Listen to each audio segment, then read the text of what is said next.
I know some professors who refuse to teach on this. I'm biased, but I'm fair. As long as you're not hurting each other, who cares?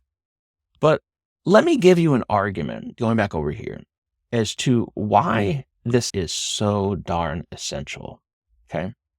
And I want you to think of, for example, anytime like widespread corruption or bad stuff happens, say like a corporate corruption, like insider trading, like Enron or something, or with the banks, or so corporate corruption, or maybe like police brutality. Okay. So think about that example and then think to yourself, what happens after, like in the aftermath of such scandal and widespread corruption? Like, what do they do to fix it? Let's say. Here's what they do. As we said before, most laws are made at this level, so that's kind of natural they would go with this. But they try to do this. They try to enact more policy, like more rules to live by. They say with police brutality, they install body cams, they install dash cams, they make officers go through sensitivity training, right? That's more policies, more rules to live by.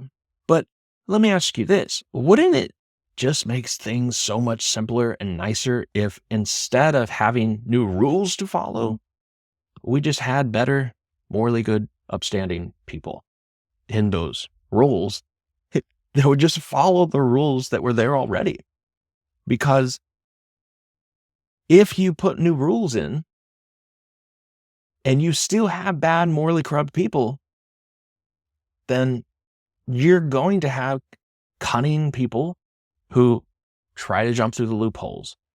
He says right here, it is easy enough to remove the particular kinds of graft or bullying or cheating and so on that go on under the present system. But as long as men are twisters or bullies, they will find some new way of carrying out old game under the new system.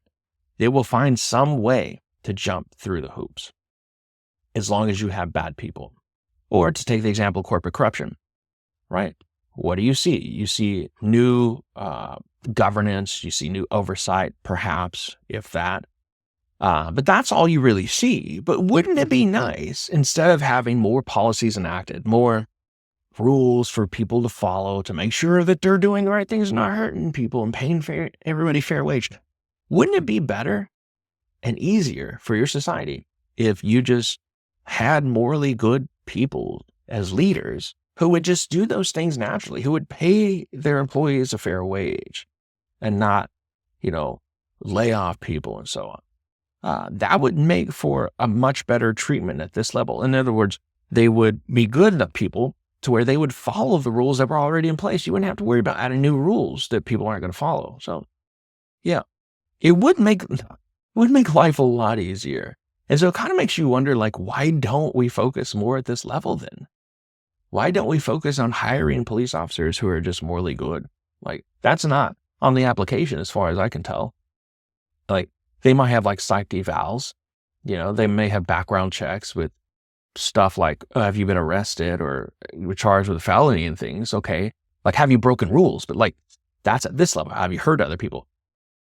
I don't see any applications that are like, what kind of person are you internally? Not that you've hurt other people, but like, are you a morally good, upstanding, not just good citizen where you help other people, but good person, right?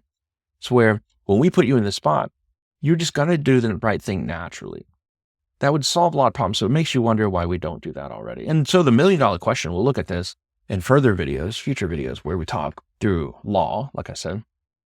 This is the $5 million question. Why don't we do this as a society? And how? How do we get citizens who are morally good people? Yeah. Because that would solve a lot of problems if we were able to do that. Of course, if you're not subscribed, let this be a reminder from my wife to make sure you subscribe. And I look forward to hearing from you next time. Take care.